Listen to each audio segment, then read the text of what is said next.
মুসলমান আজকে নিজের হাতে লেখা লাগবে দ্বিতীয় নম্বর কবর। এই কবরে যেদিন শুয়াবে অনেক লম্বা ইতিহাস, বিস্তারিত বলতে গেলে 4-5 ঘন্টা লাগবে। আমি অল্প একটু আপনাদেরকে গণনা বলে যাই। এই কবরে যেদিন শোয়াবে, কবরে আসবে, প্রথম আসবে বাদান একজন ফেরেশতা, তার নাম হলো নৌমান ফেরেশতা। আপনি ওজনে কম দিচ্ছেন, মানুষকে ঠগাইছেন, সুদ খাইছেন, ঘুষ খাইছেন, জিনা ব্যভিচার অন্যায় করেছেন, করেন বাবা, যত যা করেন শুনেলন রে বাবা, শুনেলন। এবার আপনি যখন কবরে যাবেন, দুজন কেরামন কাতিবিন, দুজন ফেরেশতার সঙ্গে আছে। কোথায় আপনি ঘুষ খান, কোথায় আপনি সুদ খান, কোথায় কোন মহিলার লগে কথা বলেন, কোথায় ব্যভিচার করেন, কোথায় আপনি রেস্টুরেন্টে যান, কোথায় কোন হোটেলে যান, কোন জায়গায় সুদুষ্টমি করেন, কোথায় মিথ্যা কথা বলেন, কত কি করেন, সব কিছু লিখে রাখছে কেরামন কাতিবিন, দুজন ফেরেশতা। যখন আপনি কবরে যাবেন, নোমান ফেরেশতা আপনাকে উঠাবে রে বান্দা। এই জান আজরাইল আলাইহিস সালাম জানটা বাইর করে নিবে, নোমান ফেরেশতা কবরে নিয়ে আপনার জন্য আসবে রে মুসলমান। আসিয়া ডাক দিয়ে উঠায় বলবে, বান্দা, 2টা কাগজ থাকবে হাতের মধ্যে, একটা কাগজ হলো নেকির কাগজ, আর একটা হলো বদির কাগজ রে মুসলমান। আজকে বাজার কমিটির ভাইরা শুনে নাও, এই 2টি কাগজ থাকবে হাতের মধ্যে, এক কাগজ হলো নেকির কাগজ, আর একটা কাগজ থাকবে বদির কাগজ। ডাকতে বলবে, বান্দা রে,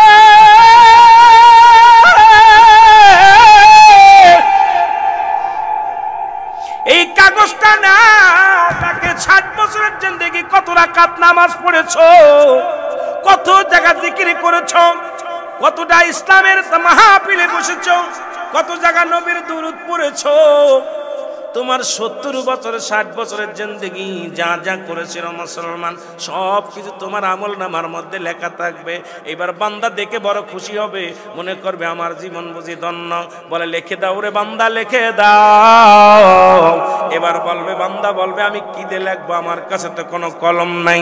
বলবে, কলম তোমার শাহাদত আঙ্গুল মোবারক। ও মুসলমান, এই হাত দিয়ে আজকে চুন খাও, আর এই হাত দিয়ে মানুষকে দুষ্টমি করো। এই হাতটা বড় মূল্যবান, এই হাতটা হলো মুসলমান, এই হাতের ডান হাতের শাহাদত আঙ্গুল মোবারক। ওই কবরের মধ্যে হবে কলম রে মুসলমান। এইবার কালি হবে মুখের থুতু মোবারক। আজকে হারাম খাও, হারাম খাও, ঘুষের টাকা খাও, সুদের টাকা খাও, জিনা ব্যভিচার খাও রে মুসলমান। শুনে নাও, আজকে ওজনে কম দাও, মানুষকে ঠগাও, কিন্তু একবার চিন্তা করো, এই মুখটা তোমার পবিত্র রাখতে হবে। মুখ দিয়ে কাউকে গালি দেওয়া যাবে না, এই মুখ দিয়ে হারাম বক্ষণ করা যাবে না, কারণ এই মুখের থুতু মোবারক হবে কালি রে মুসলমান। এবার কালি পাবে, কলম পাবে, লেখার কাগজ বান্দারে বান্দা, বান্দার কাপনের কাপড় টান দিয়ে খুলে নেওয়া হবে। এই কাপনের কাপড়ের ভিতরে তোর আমল নামা লেখা হবে, সেকেন্ডের মধ্যে লেখা হয়ে যাবে রে মুসলমান। আবার এক টুকরা কাগজ হাতের মধ্যে দিবে, 50 বছরের জিন্দেগি, 60 বছরের জিন্দেগি, 80 বছরের জিন্দেগি রে মুসলমান। তুমি কত জায়গা অন্যায় করেছো, কত জুলুম করেছো, কত কি করেছো, সব যখন লেখা দেখবে বান্দা, তখন চিৎকার মেরে কানবে আর বলবে, ফেরেশতারা রে, আমি এগুলো করি না, আমি করি না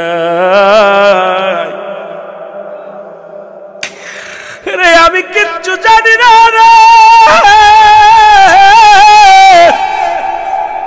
ফেরেশতা এরকম মিডিয়ার ভাইরা যেমন ভিডিও করে, 80 বছরের ভিডিও সামনে প্লেস করা হবে, কত সেকেন্ড, কত তারিখে, কত টাইমে, কত সময় অন্যায় করেছিলা, কোন সেরি নিয়ে পার্কে ঘুরেছিলা, কোথায় ঘুষ নিছিলা, ঘরের মধ্যে বইয়া বইয়া অফিসে বইসা ঘুষ নিছ, সুদ খাইছো কোথায় বইয়া, সব বাইর হয়ে যাইব। তুমি জিনা করছো কোথায়, সব বাইর হয়ে যাইব। এবার বান্দার সামনে যখন হাজির হয়ে যাবে, চিৎকার মেরে কানবে, বান্দা আমি লিখতে জানি না, আমাকে তুমি মাফ করো, আমাকে তুমি ক্ষমা করো। ডান দিক থেকে মাটি চাপ দিবে, বাম দিকের হাড্ডিগুলো, ডান দিকের হাড্ডিগুলো বাম দিকে চলে যাবে, বাম দিক থেকে চাপ দিবে, ডান দিকে হাড্ডিগুলো চলে আসবে। মুসলমান শুনে নাও, হাতুড়ি দিয়ে একটা করে বাড়ি মারবে, মাটির নিচে চলে যেতে হবে, আবার উঠাইবে, আপনার আমল নামা যাতে লেখা লাগবে রে মুসলমান। এটা এই যে মানকার নেকিরি কেরামন কাতিমিন লিখে রাখছে, এই আমলটা যার আমল নামা তার লেখা লাগবে। পরীক্ষার খাতায় যেমন নিজের আমল নামা নিজের লেখা লাগে রে মুসলমান, পাস করতে হলে লেখা লাগে, তদ্রূপ কবরে শোয়ানো পর যার আমল নামা তার লেখা লাগবে। এ দুনিয়ার মুসলমান,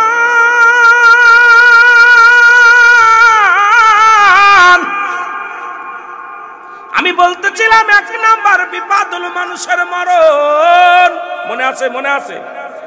কতক্ষণ মনে আসেনি? 2 নাম্বার হলো কবর।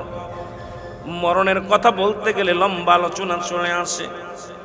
দুনিয়ার মুসলমান, এই মরণের পেয়ালা পান করতে হবে। একজন নবী জান্নাতের মধ্যে আছে হযরত ইদ্রিস আলাইহিস সালাম। আর একজন বাদান এই দুনিয়ার মধ্যে যত নবীগণ, গাউসগণ, কুতুবগণ যারা ঘুমায়া গেছে, তাদের জানটা রূহটা কবজ করেছে আমার আজরাইল আলাইহিস সালাম সহজমিনে এসে। কিন্তু খারাপ আত্মার রূহগুলো জান কবজ করার জন্য দুনিয়ার মধ্যে আগমন করে না। আজরাইল এত বড় দানব রে মুসলমান, এই আসমানে তার মাথা মুবারক, পা থাকে তার জমিনের মধ্যে। পৃথিবীর সমস্ত পানিগুলো যদি তার মাথায় ঢেলে দেওয়া হয়, একটা ফোঁটা পানি জমিনের মধ্যে পড়বে না। এই আজরাইল আসবে প্রত্যেকের জীবনে রে ভাই। এই দুনিয়ার পিছে ঘুরছরে মুসলমান, এই মরণের পেয়ালা পান করতে হবে।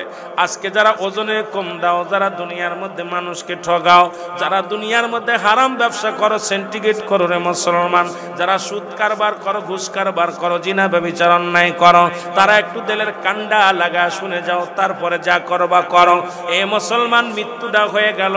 এই মৃত্যুর উপরে বাদান রে শুনে নাও। হযরত ইদ্রিস আলাইহিস সালাম কে আমার আল্লাহ ডাকতে বলে, বন্ধু তুমি কেমনে জান্নাতে পাইয়া কি খুশি হইছো? ইদ্রিস আলাইহিস সালাম বলে, আমি খুশি হয়েছি গো আমার আল্লাহ, তবে একটা কষ্ট, তোমার মালাকুল মউত আজরাইল মনে হয় আমার জানটা আসানে নেয় নাই, কষ্ট দিয়ে নেছে। আল্লাহ বলে, আজরাইল যা, আমার ইদ্রিস আলাইহিস সালাম কি বলতে চায় শুনে আয়। ইদ্রিস আলাইহিস সালামের কাছে আজরাইল আলাইহিস সালাম চলে আসলেন।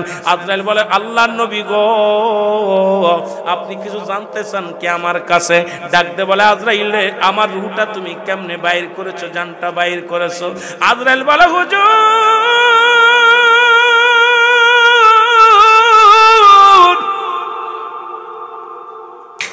আপনাকে আমি কষ্ট দেই নাই রে। মায়ের বুকে দুধ খাইতে খাইতে সন্তান যেমনি ঘুমায়া যায়, এমনি ভাবে তোমার রূহটা, আপনার রূহটা আমি বাইর করেছি গো নবী। আপনাকে কোনো কষ্ট দিই নাই, কোনো যন্ত্রণা দিই নাই। ইদ্রিস আলাইহিস সালাম, আজরাইল এই যন্ত্রণা যদি এত কষ্ট হয়, আজরাইল রে এই যন্ত্রণা যদি এত কষ্ট হয়, এই সহজ মৃত্যুটা যদি এত কষ্ট হয়, যাদের মরণের সময় পায়খানা করে দেয়, প্রস্রাব করে দেয়, যাদের একটাঙ্গ বেঁকা হয়ে যায়, যাদের চোখ দুটি বড় বড় হয়ে যায়, জিহ্বা বড় হয়ে যায়, তাদের মৃত্যুটা কত কঠিন হয়। দাদা ভাইয়েরা, মরা লাগবে, মরণ কিন্তু ছাড়বে না। জোরে বলেন ঠিক কিনা?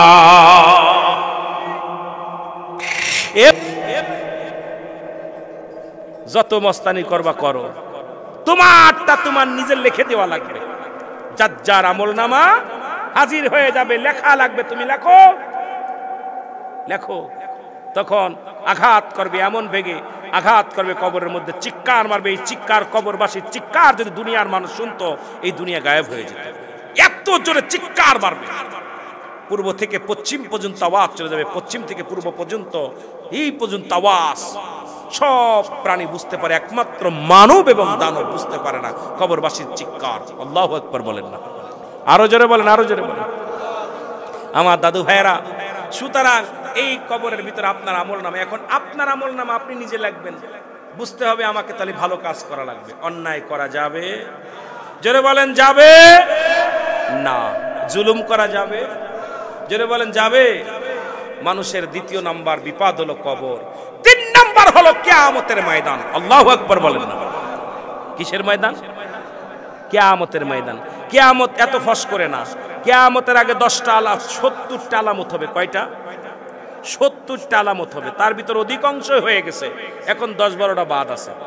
কয়েকটা বাদ, তার ভিতরে আপনার ওই ঈসা আলাইহিস সালামের আগমন, হযরত আপনার হযরত ইমাম মেহেদী আলাইহিস সালামের আগমন, খানে দাজ্জালের আগমন, 3টা ভূমিকম্প, একটা হবে পূর্বাঞ্চলে, একটা হবে মধ্যপ্রাচ্যে, একটা হবে পশ্চিম অঞ্চলে। 3টা ভূমিকম্প বাদ আছে।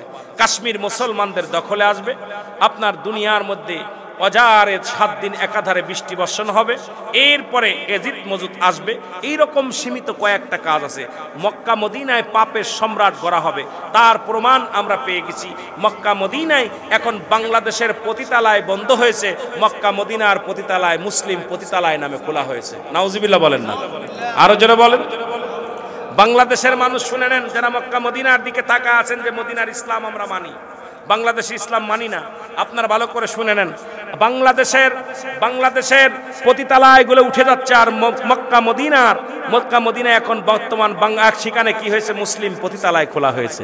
বাংলাদেশের সিনেমার হল বন্ধ হয়ে গেছে, আর সৌদি আরবে এখন আপনার কাবা শরীফের ডান গেটের সামনে সিনেমার হলের ভিত্তি স্থাপন হয়েছে। জোরে বলেন নাউজুবিল্লাহ, আরো জোরে বলেন। এখন আর বুঝতে বাকি নাই, বাংলাদেশের যত কালো মেয়েই যাক তাদের কাছে নিরাপত্তা নাই, কারণ সৌদির মানুষেরা নির্যাতন নিপীড়িত চালাইতেছে। জোরে বলেন ঠিক কিনা, আরো জোরে বলেন ঠিক কিনা।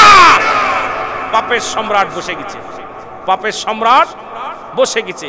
ইমাম মেহেদী আলাইহিস সালাম যখন আসবে, আপনাদের অল্প একটু কথা বলে আলোচনা শেষ করব, সময় পাবো না অনেক লম্বা আলোচনা করা। ইমাম মেহেদী আলাইহিস সালাম আমাদের বাংলাদেশে কখনো আসবে না। ইমাম মেহেদী আলাইহিস সালাম কোনো পীর সাহেবের বংশের মধ্যে আসবে না। ইমাম মেহেদী আলাইহিস সালাম বলে যদি কোনো পীর সাহেব দাবি করবে, তাকে 2টা জুতার বাড়ি মারবেন, তাতে আপনাদের নেকি হবে। কথা বোঝেন নাই? ইমাম মেহেদী আলাইহিস সালাম আসবে মক্কা মদিনায়, বংশ থাকবে মা ফাতেমার বংশধর, গোত্র থাকবে বদুয়া গোত্র। ইমাম মেহেদী আলাইহিস সালামের বাবার নাম থাকবে আব্দুল্লাহ, মার নাম থাকবে আমেনা। ইমাম মেহেদী আলাইহিস সালামের নাম থাকবে মুহাম্মদ। সুবহানাল্লাহ বলেন না, আরো জোরে। ইমাম মেহেদী আলাইহিস সালামের ইতিহাসগুলো আমাদের আগে জানার দরকার, কারণ বর্তমান অবস্থা খুব খারাপ, শোচনীয় অবস্থা। আমাদেরকে বুঝতে হবে ইমানের মাপকাঠি চলতেছে। এখন আর ওয়াজ নসিহাত নাই, এখন ওয়াজ নসিহাতের মাঠ হয়েছে আমাদের ঝগড়া করার মাঠ। ওয়াজ নসিহাতের মাঠ হচ্ছে আনন্দ দেওয়ার মাঠ, ওয়াজ নসিহাতের মাঠ হচ্ছে হাসি তামাশার মাঠ, ওয়াজ নসিহাতের মঞ্চ হচ্ছে আমাদের জন্য নাট্যকার মঞ্চ। আর ওয়াজ নসিহাতে এসে আর এখন ইমান তাজা হয় না, ওয়াজ নসিহাতে এসে চোখের পানি পড়ে না। ওয়াজ নসিহাত এসেছে আমাদের ব্যবসায়ীর একটা বড় হাতিয়ার, এটার নাম ওয়াজ নসিহাত নয়। জোরে বলেন ঠিক কিনা, আরো জোরে বলেন ঠিক কিনা। এখনকার জামানায় কোন বক্তা কাকে বেশি গালি দিতে পারে, এটা আমাদের খুঁজতেছি। কোন বক্তা কাকে, এই ভাবা শুনে নেন। ইমাম মেহেদী আলাইহিস সালামের রাসূল বলছে তার চেহারা কেমন হবে, তার চেহারা হবে শ্যামলা। ইমাম মেহেদী আলাইহিস সালামের গঠন থাকবে মাঝারি গঠন, না হবে লম্বা, না হবে ছোট, মাঝারি বর্ণ। ইমাম মেহেদী আলাইহিস সালামকে সবচেয়ে চিনার উপায় হলো এই বুড়ো দুটো থাকবে টানা টানা। ইমাম মেহেদী আলাইহিস সালামের আরো চিনার উপায় হলো তার দুই কানের মধ্যে থাকবে লম্বা লম্বা পশম। ইমাম মেহেদী আলাইহিস সালামকে চিনার আরো উপায় হলো ইমাম মেহেদীর মাথার চুল থাকবে কুকরানো মুকরানো। ইমাম মেহেদীকে চিনার উপায়, ইমাম মেহেদী আলাইহিস সালাম উনি থাকবে তুতলা, যখন কথা বলতে যাবে তখন উরতের মধ্যে জোরে জোরে থাবা মারবে। জোরে জোরে চিল্লায় বলো মারহাবা, আরো জোরে। যখন মক্কা মদিনায় পাপের রাজ্য হবে, আমার ভাইয়েরা মক্কা মদিনা চাইতে আমার দেশে পাপ কম হচ্ছে না। যদি বলেন কেন হুজুর, শুনে নেন তাহলে। ঢাকা মেডিকেল কলেজ হাসপাতালে আমরা শুনেছি রাসূলের জামানায়, আয়ামে জাহিলা জামানায় জিনা ব্যভিচার চলতো, মায়ের সঙ্গে জিনা হতো, মরা মানুষের সঙ্গে জিনা হতো।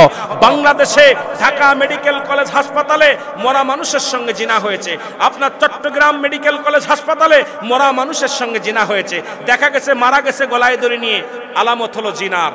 মারা গেছে বিষ খেয়ে, আলামত হলো জিনার। তখন মেডিকেল বোর্ড বসলো, বসা পর তাকে সিসি ক্যামেরা লাগালো, এবং আপনার ডোমকে যখন রিমান্ডে নেওয়া হলো তখন সে স্বীকার গেল যে আমি একাধিক মহিলাকে, যখনই আমি লাশ কাটা ঘরে ঢুকি, কোন সুন্দরী নারী যখন আমি কাটতে যাই, তখন আগে তার সঙ্গে আমি জিনা করিনি। তাহলে এই বাংলাদেশের ইসলাম এখন জর্জরিত, মুসলমান জর্জরিত। আমি আপনাদের কাছে করজোরে দাবি করতে চাই, আহলে সুন্নাতুল জামাত বলে যারা দাবি করেন, সুন্নি বলে যারা দাবি করেন, আমরা এটা কখনো মানতে পারি? জোরে বলেন পারি? আমি কি মিথ্যা বলতেছি? জোরে বলেন মিথ্যা বলতেছি? ঢাকা মেডিকেলে ডোমকে যখন রিমান্ডে নেওয়া হলো, উনি বলল যে এক দুজন নয়, শতাধিক নারীকে আমি, যে দেশে মরা মানুষের সঙ্গে জিনা হয়, সেই দেশে পাপের রাজ্য, পাপ বিলে কোনো ভয় করি না। এখন আমাদের ছেলেরা এখন পাপ বলতে কোনো ভয় করে না, এরা কোনো মামুলি ব্যাপার মনে করে, মামুলি ব্যাপার মনে করে। আমি অনুরোধ করি বাবা, কে কি ভাবলো দেখার বিষয় না, আমাকে আপনাকে মরতে হবে। জোরে বলেন ঠিক কিনা, আরো জোরে বলেন ঠিক কিনা। ইমাম মেহেদী আলাইহিস সালাম যখন মক্কার বুকে প্রচুর পরিমাণ পাপ চলবে তখন মদিনার দিকে রওনা হয়ে যাবে।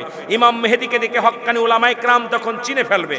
তখন ইমাম মেহেদিকে বলবে আপনি ইমাম মেহেদি আলাইহিস সালাম। তখন ইমাম মেহেদি বলবে না আমি ইমাম মেহেদি না, আমার নাম মুহাম্মদ, আমার বাবার নাম আব্দুল্লাহ, আমার নাম আমেনা। এই যখন পরিচয় দিবে তখন উপর থেকে একটা আওয়াজ আসবে, আওয়াজটা হলো হাজা খলিফাতুন ফিল আরদ। এই আওয়াজটা চিৎকার মেরে আসবে চারিদিক থেকে। আওয়াজটা যখন কানে আসবে তখন ইমাম মেহেদি আলাইহিস সালামকে উলামায়ে কেরাম বলবে বলেন আপনি স্বীকার জান আপনি ইমাম মেহেদি? তখন উনি বলবে হ্যাঁ আমি হলাম এই যুগের ইমাম মেহেদি আলাইহিস সালাম। তখন 40 বছর পূর্ণ হবে হযরত ইমাম মেহেদি আলাইহিস সালামের। জোরে বলেন মারহাবা। আর একটু জোরে। এই ইমাম মেহেদি প্রকাশ পাইলে আসবে আজিদ মওজুদ, এরপরে আসবে কে আমার বাবারা, এরপরে ওই সমাজের মধ্যে অনেক এইগুলো হযরত ঈসা আলাইহিস সালাম আসবে, এরপরে খানে দাজ্জাল আসবে। খানে দাজ্জাল এসে মাত্র 40 দিন থাকবে। 40 দিন অল পৃথিবীটা এক হাতে থাকবে জান্নাত, এক হাতে থাকবে জাহান্নাম। আজকে আমাদের বাংলাদেশেও ওই ইসরায়েলের কিছু পাঁচটা উলামায়ে কেরাম আছে যারা বলতেছে নবীর নাম নেওয়াই শিরক, নবীর নাম নিলেই গুনাহ হবে। আমাদের দেশে অসংখ্য উলামায়ে কেরাম তারা কি করেছে, ইসরায়েলের জারজ সন্তান তারা, আমি মনে করি তারা তাদের পক্ষে কথা বলে। আজকে মুসলমান নির্যাতিত হয় আর আমার দেশের কিছু অপদার্থ উলামায়ে কেরাম ইসরায়েলের গুণগান গায়। জোরে বলেন ঠিক কিনা? আরো জোরে বলেন ঠিক কিনা? কষ্ট পাচ্ছেন? কষ্ট পাচ্ছেন? বড় কষ্ট, বড় কষ্ট যে তারা আজকে ইসরায়েলের প্রশংসা করে, ইসরায়েলের প্রশংসা করে। আমার দাদু ভাইরা, ইমাম মেহেদি আলাইহিস সালাম প্রকাশের পর এই দুনিয়া এইখানে দাজ্জালকে হত্যা করবে হযরত ঈসা আলাইহিস সালাম। ঈসা আলাইহিস সালাম খোলা তরবারি দিয়ে এক কবে দুই খণ্ডিত করে ফেলবে। ঈসা আলাইহিস সালাম ইন্তেকাল করবে। রাসূল পাক সাল্লাল্লাহু আলাইহি সাল্লামের পায়ের গোড়ে একটা জায়গা আছে, ডান পায়ের কদমের গোড়ে একটা জায়গা আছে কবরের জায়গা। হযরত ইমাম মেহেদি আলাইহিস সালাম জানাজা পড়াবে আর ওখানে রাসূলুল্লাহর পায়ের গোড়ে ইমাম মেহেদি আলাইহিস সালাম জানাজা পড়ায়া হযরত ঈসা আলাইহিস সালামের কবর দেওয়া হবে আমার নবীজির পায়ের গোড়ে। আর ইমাম মেহেদি আলাইহিস সালাম হবে এই যুগের ইমাম। তখন আপনার ঈসা আলাইহিস সালাম যখন আসবে ওই দিন আসরের নামাজের সময় ওই নামাজের ইমামতি করবেন হযরত ইমাম মেহেদি আলাইহিস সালাম আর মুসল্লি হবে হযরত ঈসা আলাইহিস সালাম। ঈসা আলাইহিস সালাম বায়াত গ্রহণ করবে হযরত ইমাম মেহেদি আলাইহিস সালামের হাতে। জোরে জোরে চিল্লায় বলেন মারহাবা। আর একটু জোরে বলেন।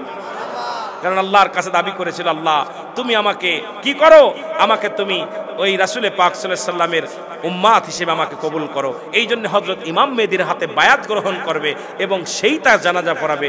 আমার ভাইয়েরা, এরপরে আপনার একটা ধোঁয়া আসবে জমিনের মধ্যে, বিশাল একটা ধোঁয়া আসবে। এই ধোঁয়াটা মানুষের নাকে লাগবে। ইমানদারের 8টা ছিদ্রা দিয়ে ধোঁয়া বাইর হবে আর আপনার বেঈমানদের 8টা ছিদ্রা দিয়ে ধোঁয়া বাইর হবে আর ইমানদারের নাক দিয়ে ঠান্ডা পানি বাইর হবে। ঠান্ডা পানি বাইর হবে, কাশি আসবে।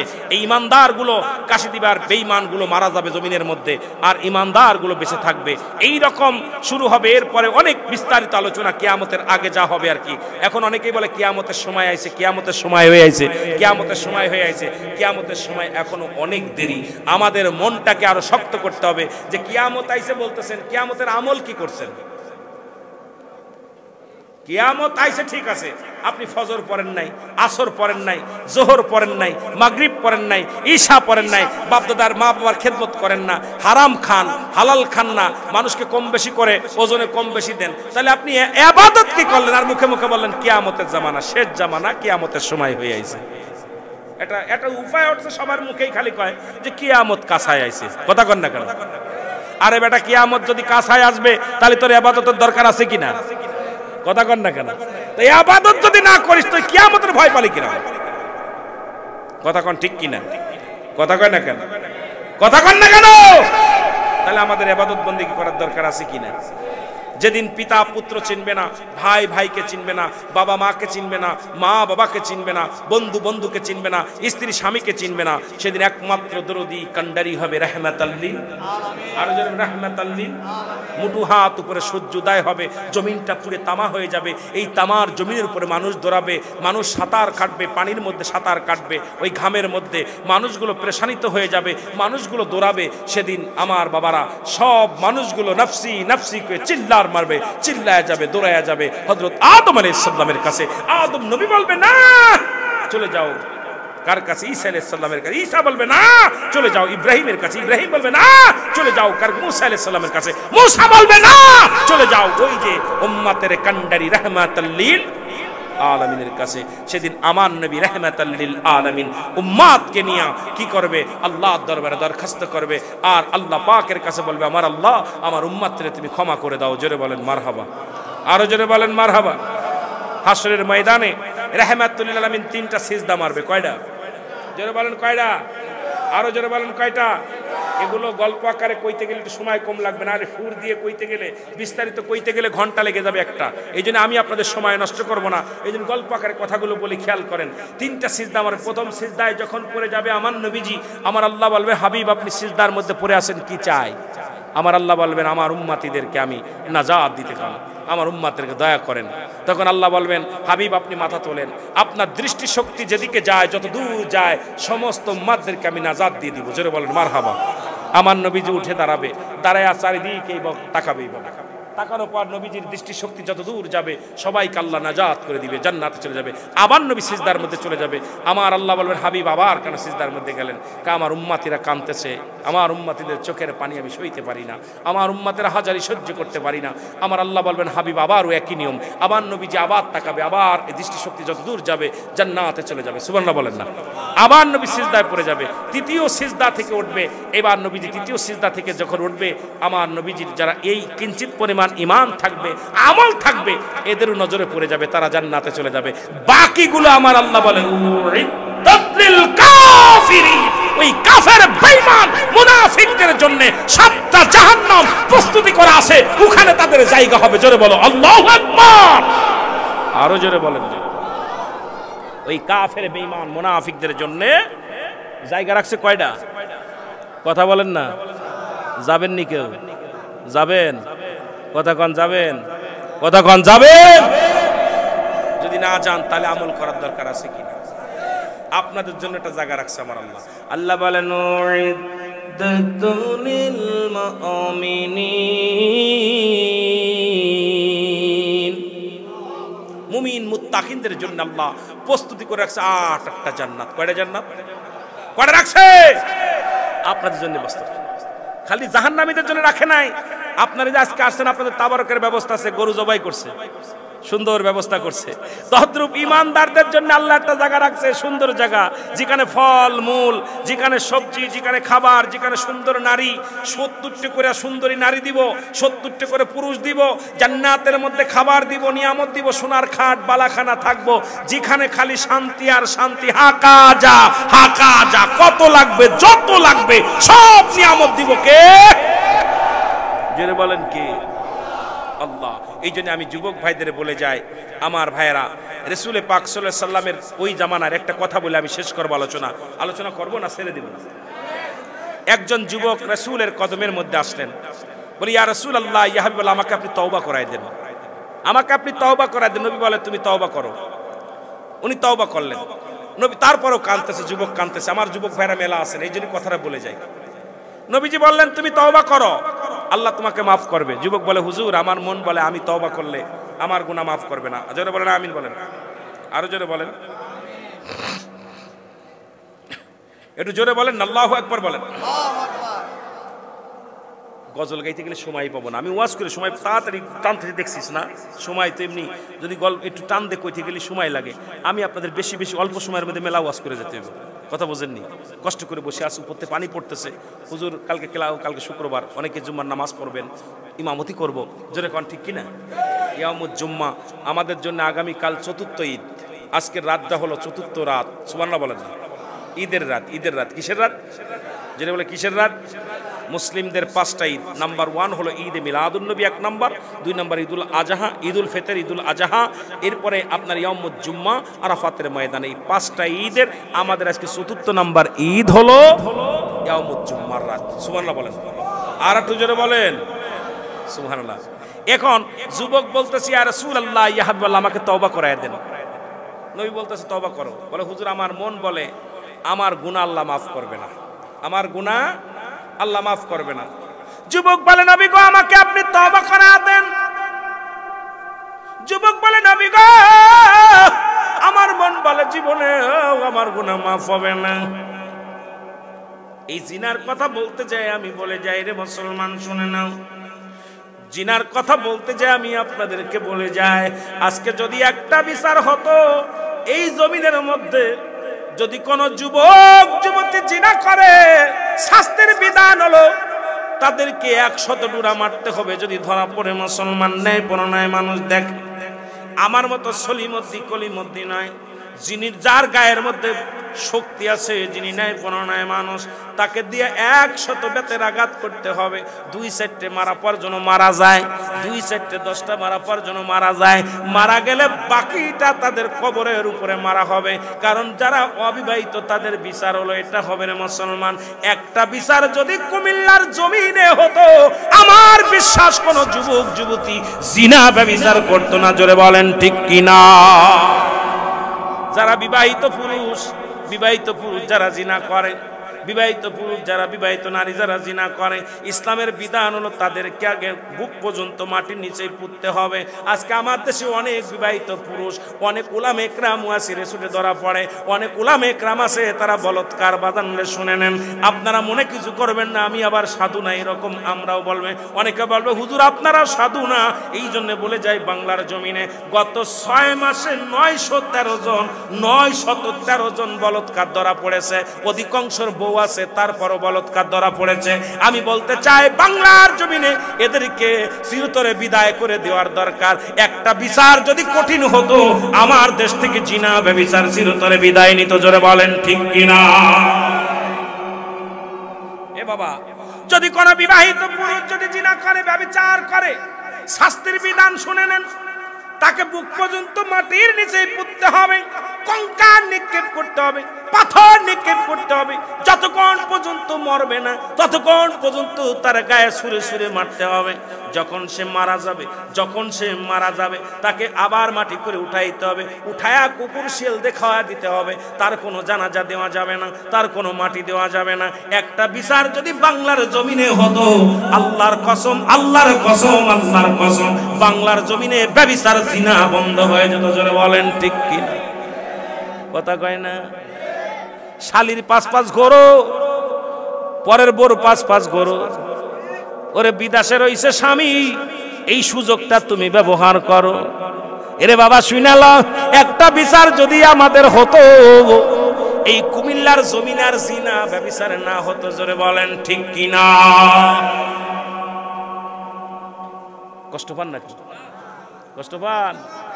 একটা বিচার করো, তারই হোক যে হোক, লজ্জা লাগে তখন। ইসলামকে যারা খাটো করে, ইসলামকে যারা ছোট করে, এগুলো বন্ধ করতে হবে অচিরেই। কারণ এই বিচারগুলো ইসলামী, যেহেতু বাংলাদেশটা মুসলিম রাষ্ট্র, এই দেশে এই বিচারগুলো করার দরকার। যারা বলেন ঠিক কিনা? চুরি করছে হাত কেটে দাও, ঠিক কিনা? জিনা করছে তার বিদায় করে দাও, মিথ্যা বলছে জিবা কেটে দাও। সমস্ত পাপের মা। এই আইনগুলো যদি সংসদে চালু হয়, আমার দেশে মন্ত্রীরা আর ঘুষ খেতে পারবে না, এমপিরা ঘুষ খেতে পারবে না, স্কুল কলেজে ঘুষ চলবে না, চাকরির মধ্যে ঘুষ চলবে না, ব্যভিচার চলবে না, অন্যায় চলবে না, জুলুম চলবে না, ব্যভিচার চলবে না, ন্যায় পরায়ণ হবে। জোরে বলেন ঠিক কিনা?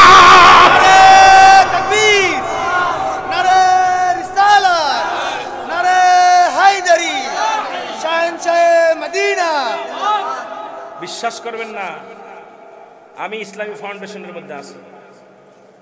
এই দেশে বর্তমান এই যে ডিজিটাল মসজিদে চাকরি নিতে গেলে ঘুষ লাগতেছে, বড় মসজিদে চাকরি নিতে গেলে ঘুষ লাগে। বিশ্বাস করেন? কথা কয় না কেন? আমি কয়েকদিন আগে একটা ইন্টারভিউ গেছি স্কুলে, মাদ্রাসার পাশে বিশাল একটা মসজিদ, 17,000 টাকা ঘুষ দিয়ে ঢুকছে হাফেজ সাহেব ইমামতি করতে। এখন ও সবচেয়ে গলদ, ওর চাকরি হয়ে গেছে। আমি 11 জন আছে পরীক্ষার্থী, 11 জন। এখন সবচেয়ে যে দুর্বল, ওর চাকরি সভাপতি সাহেব লিখে দিচ্ছে। আমি ঘটনা কি? পরে আমি বলছি, তোমার তো ভাই, তুমি যা করছো, কোরআন তেলাওয়াত করছো, সব বলো, এরপরে যা করছো, কারণ এই ইমামতি করার জন্য যে 9টা-10টা শর্ত আছে, একটাও তোমার ভিতর পাই না আমি।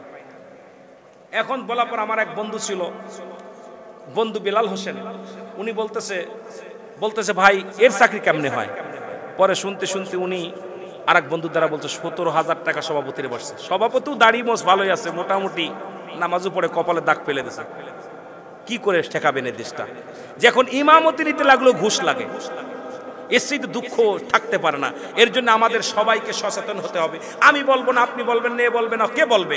আমাদেরকে বলতে হবে। এই জন্য আমি বলতে চাই, ন্যায়পূর্ণ নয়, সত্যের জন্য জীবন দিতে আহলে সুন্নাত ওয়াল জামাতের প্রতিটা নাগরিক প্রস্তুতি, যারা বলেন ঠিক কিনা? আমরা যারা আহলে সুন্নাত বলে দাবি করি, আমরা সত্যের জন্য লড়ি, আমরা জীবনকে বাজি রাখি, আমরা মরতে রাজি হাসি মুখে, বাঁচতে রাজি আছি হাসি মুখে, কিন্তু আপনার কিসের কাছে? অন্যায়ের কাছে মাথা নত করতে আমরা রাজি না। আমরা বলেই যাবো আহলে সুন্নাত ওয়াল জামাত যারা করি, আমরা ক্ষমতার লোভ নাই, বাড়ির লোভ নাই, গাড়ির লোভ নাই, নারীর লোভ নাই। আমরা চাই সমাজের শান্তি, আমরা চাই সুখ, আমরা চাই শান্তি, আমরা চাই আত্মশুদ্ধি, আমরা চাই ওই ইসলামের মধ্যে ঢুকলে। এখন ইসলামের আবিধানিক কতটা হুজুর আছে, হুজুরই ব্যাখ্যা করব।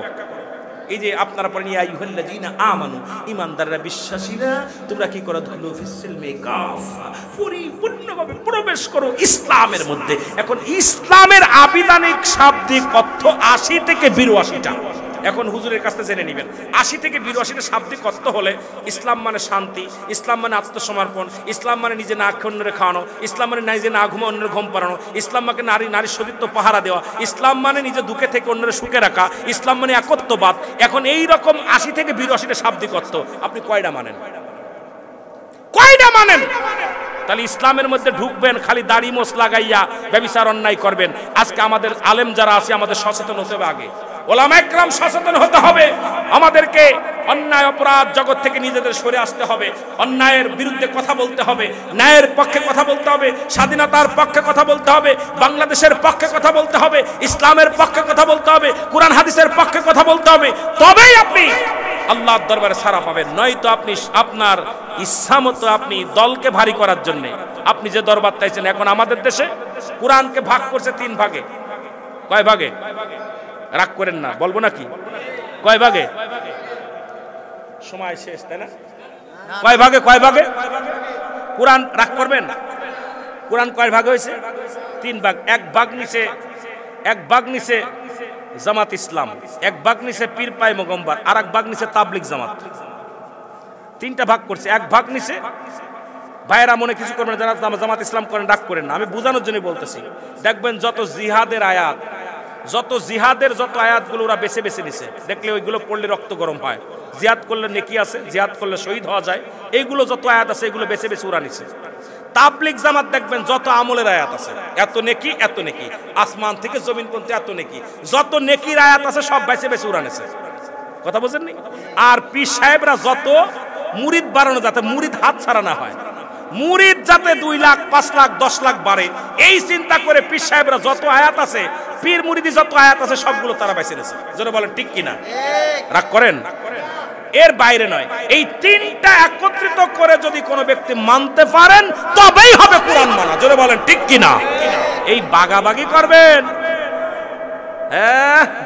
বানরের কাছে রুটি ভাগ করতে দিচ্ছেন। জোরে বলেন ঠিক কিনা? এগুলো বন্ধ করেন, এগুলো বন্ধ করেন। আমার দেশে দেখবেন খালি আমলের ওয়াজ, খালি আমলের ওয়াজ, আরে আমল। আর পীরের কাছে গেলেই খালি কোনভাবে মুরিদ হাত ধরে রাখতে পারি, মুরিদের কাছ থেকে কিছু নেওয়া যায়, মুরিদের কোনভাবে পাম্প পটি দিয়ে রাখা যায়। কয় আমার 22 লাখ মুরিদ, আমার 1 কোটি মুরিদ। এই ব্যবসা বন্ধ কর, এই ব্যবসা বন্ধ কর। বাংলাদেশে সবচেয়ে বেশি ভণ্ড পীরের আস্তানা এই ব্রাহ্মণবাড়িয়া, আপনার কে ব্রাহ্মণবাড়িয়ার জমিনে আমার জানা মতে। জোরে বলেন ঠিক কিনা? রাগ করেন না, রাগ করবেন না। এরম আছে, সব পীরকে আমি বলবো না, আমিও পীর মুরিদি করি বলছি। সব পীর মুরিদি না একরকম না। সূরা সেদিনকে এক পীরের বাড়ি গেছি, আপনার নাম বললে বলে দিতে পারি। আপনার ব্রাহ্মণবাড়িয়া আর এক পীর আছে হবিগঞ্জের জমিনে, একজনের নাম হচ্ছে আপনার আসাদ পীর, আরেকজনের নাম হচ্ছে ওই পাশে আপনার ওই মমিন রেজবি। কথা বলছেন? এরকম কি আছে? সূরা ফাতিহা পারে না, আল্লাহর কসম সূরা ফাতিহা পারে না, 6টা কালেমা পারে না, যায় নামাজের দোয়া জানে না, সিজদার দোয়া জানে না, সে পীর সাহেব। আমি কে ভাই কেমনে হইলেন? আমার পীরে দিছে। কিসে দিছে? একই বাপ দাদা সম্পদ। আল্লাহ বলে সূরা ইউনূসের মধ্যে 11 নম্বর পারা 62 নম্বর আয়াত, আল্লাহ বলে আলা সাবধান ইন্না নিচ্চালা ইন্না উল্লাহি, আল্লাহর তরফ থেকে যারা ওলি হয় তোমার পীরে দিছে। তাই না? এটা বাপ দাদাটা ভাগাভাগি করে নিছে। হ্যাঁ অনেক পীর ব্যবসা, বাপ ছিল পীর, দাদা ছিল পীর, দলা পীর, কলা পীর, কটা পীর, বাবা পুবা পীর, এই পীর ব্যবসা এখন বাংলাদেশে বেশি চলতেছে। এগুলো বন্ধ করতে হবে। আল্লাহ পদপ্রাপ্ত যারা পীর এরাই হলো হক্কানি পীর। জোরে বলেন ঠিক কিনা, আরো জোরে বলেন ঠিক কিনা। এখন আমাদের দেশে পীর ব্যবসা শুরু হয়ে গেছে, রাগ করেন না। আমু আগেই বলছে আমি পীর মুরিদি করি, আমু পীরের বংশ, কিন্তু দুঃখ লাগে বলে বলতেছি। দুঃখ লাগে যে বোমা মারলে, গুলি মারলে তার ভিতর সূরা ফাতিহা বাইর হয় না, সে যদি হয় পীর, এ সমাজে মুরিদরা বাঁচাবে কেমনে? কথা কয় না কেন? কথা কয় না কেন? এই জন্য আহলে সুন্নাত ওয়াল জামাত যারা আছেন, আমরা যারা গাউসিয়া কমিটির সদস্য আছেন, আহলে সুন্নাত ওয়াল জামাতের সদস্য আছেন, আপনাদেরকে অনুরোধ করব, আপনাদেরকে ঐক্যবদ্ধ হতে হবে, সচেতন হতে হবে, আমাদেরকে আগায় যেতে হবে। পিছনে তাকানোর সময় নাই। রাসূল বলে গেছে, আমি দেখতেছি অচিরেই পূর্ব দেশ থেকে একদল সৈনিক আগমন করবে, তাদের জবানে থাকবে নারায়ে রিসালাত ইয়া রাসূলুল্লাহ, নারায়ে তাকবীর, আল্লাহু আকবার। এই ধ্বনি দিতে দিতে আমি নবীর রওজা পর্যন্ত আসবে। আমার জ্ঞান দ্বারা, আমার বিবেক দ্বারা আমি পাইলাম বাংলাদেশের পরে আর কোনো মুসলিম কান্ট্রি নাই। আর সেই বাংলাদেশের শেষ সীমানায় আপনার কোথায় চট্টগ্রাম, আপনার এই কুমিল্লা, এরপরে আপনার ব্রাহ্মণবাড়ি, এদিকের মানুষ। এই জন্য আহলে সুন্নাত ওয়াল জামাতের সৈন্যরা বেশি, এই গাউসিয়া কমিটির সৈন্যরা বেশি, যারা মানুষের বিপদে ঝাঁপিয়ে পড়ে, মানুষের কল্যাণের জন্য ঝাঁপিয়ে পড়ে, মানুষের সাহায্যের জন্য হাত বাড়িয়ে যায়, যারা জীবনকে বাজি রেখে এই করোনা ভাইরাসের সময় দেখেছি আহলে সুন্নাত ওয়াল জামাতের সৈনিক যারা, এরা পাগলের মতো মানুষের পাশে ছোটে। জোরে বলেন ঠিক কিনা, আরো জোরে বলেন ঠিক কিনা। এরা ওই সব দেখার সময় না, এরা ইসলামের কল্যাণের জন্য, রাসূলুল্লাহর মহব্বতে, মদিনা আলার মহব্বতে, আল্লাহর বিধান মেনে এরা চলতে চায়। আমি আপনাদের সেই সাথে একটু বলবো, যারা সুন্নি বলে দাবি করবেন, আল্লাহর রাস্তে দাড়ির মধ্যে আর খুঁট দিবেন না। 2 নাম্বার, নামাজ আপনারা ছাড়বেন না। 3 নাম্বার, আপনারা হালাল খাবেন, হারাম খাবেন না। 4 নাম্বার, মা বাবার খেদমত করবেন। 5 নাম্বার, সমাজে কোনো উচ্ছৃঙ্খলা কাজ করবেন না। 7 নাম্বার, কোনো মাদক সেবন করবেন না। 8 নাম্বার, দেশের কোনো ক্ষতি ও কেমন কল্পনা জল্পনা করবেন না। 9 নাম্বার, এই সমাজের মধ্যে উগ্রপন্থী দলের সাথে আপনারা মিশবেন না। 10 নাম্বার, পরিবার পরিজনকে বাঁচানোর জন্য আপ্রাণ চেষ্টা করতে হবে। এই 10টা আদেশ আপনাদের দিয়ে গেলাম, অনেক ছিল কিন্তু এই 10টা আদেশ আমি দিয়ে গেলাম। যেহেতু আমাদের সুন্নি বললে অনেকে কাউরে নামাজ পড়ে না, খালি নবী নবী কয়। আরে আমরা মসজিদে যাবো, ওদের বসার জায়গা থাকবে না। জোরে বলেন ঠিক কিনা। কাল থেকে আমরা জুম্মার নামাজ থেকে শুরু করব, ফজর থেকে শুরু করব। আমরা আগের কাতারে বসতে চাই। আল্লাহর রাস্তায় দাড়ির ভিতরে খুঁট দেবেন না, যেহেতু নবীকে ভালোবাসেন, নাম দিচ্ছেন আহলে সুন্নাত ওয়াল জামাত। 3 বার যদি দাড়ি শেভ করেন ভাল লাগে না, এটা রাসূলের সুন্নাত বলে কষ্ট হয়। এই জন্য আপনারা এই দাড়ির মধ্যে দাড়ি রাসূলের সুন্নাতটা, দায়েমি সুন্নাতটা রেখে দিবেন। 5 ওয়াক্ত সালাত আদায় করবেন। আপনাদের কাছে করে জোরে দাবি করব, ইসলামের বিধান মেনে চলবেন, রাসূলের সুন্নাত তরিকায় চলবেন। জোরে বলেন ঠিক কিনা।